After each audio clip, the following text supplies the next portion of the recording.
The India-Russia partnership has consistently demonstrated resilience and adaptability. Even amidst a complex international landscape, our engagement has continued to deepen, reflecting the mutual interest and confidence that define our bilateral partnership. Over the last 5 years, bilateral trade in goods has increased more than fourfold, from about $13 billion in 2021-22 to nearly $60 billion in 2025-26. विदेश मंत्री S Jaishankar का ये जो बयान आपने अभी सुना, ये सीधे रूस से आया है। आपको बता दें कि विदेश मंत्री 2 दिवसीय दौरे पर रूस पहुंचे हैं और इस दौरे के दौरान उन्होंने मॉस्को पहुंचते ही सबसे पहले राष्ट्रपति व्लादिमीर पुतिन से मुलाकात की।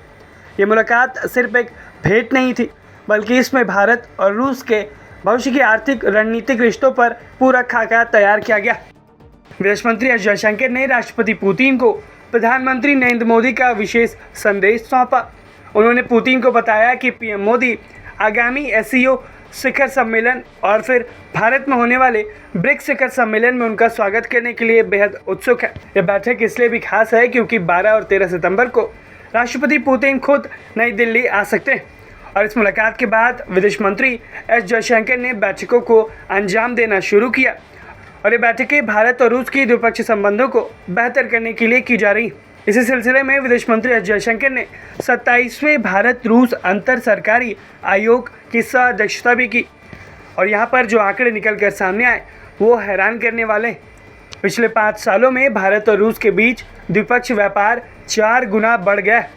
साल 2021-22 में जो व्यापार $13 अरब था, वो साल 2025-26 में बढ़कर करीब $60 अरब तक पहुंच गया, जो कि दिखाता है कि भारत और रूस की साझेदारी लगातार आगे बढ़ रही।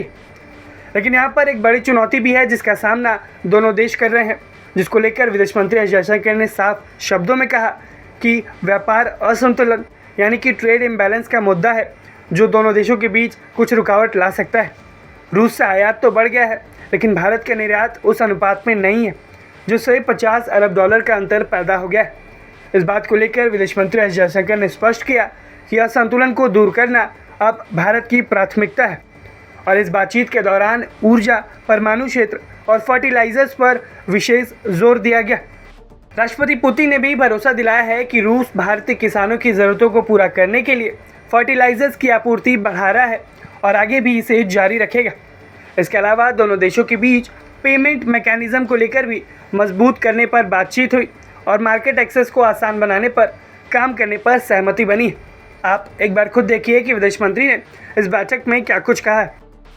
Excellency, colleagues, progress on market access, removal of tariff and non-tariff barriers, strengthening payment mechanisms, and stronger business-to-business engagement will be critical for addressing this imbalance and achieving our shared objective of $100 billion in bilateral trade by 2030. We can today also take stock of discussions which have been going on the India-Eurasian Union Economic Union Free Trade Agreement. Excellency, you spoke of our wide-ranging cooperation in many domains, from energy, nuclear, metallurgy, space, railways, fertilizers, to mobility of skills, to connectivity, and to payment mechanisms. I do believe today that our discussions will take each one of these domains forward.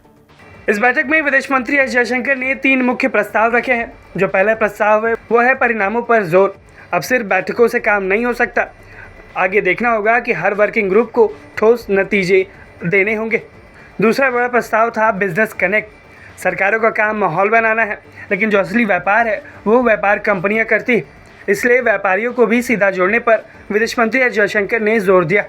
और तीसरा है नए अवसर, यानी कि बदलते हुए वैश्विक हालात में नए क्षेत्र जैसे कि स्किल मोबिलिटी, नई टेक्नोलॉजी, इन सारे क्षेत्रों में नई नई संभावनाओं को तलाशने पर भी दोनों देशों को जोर देना होगा।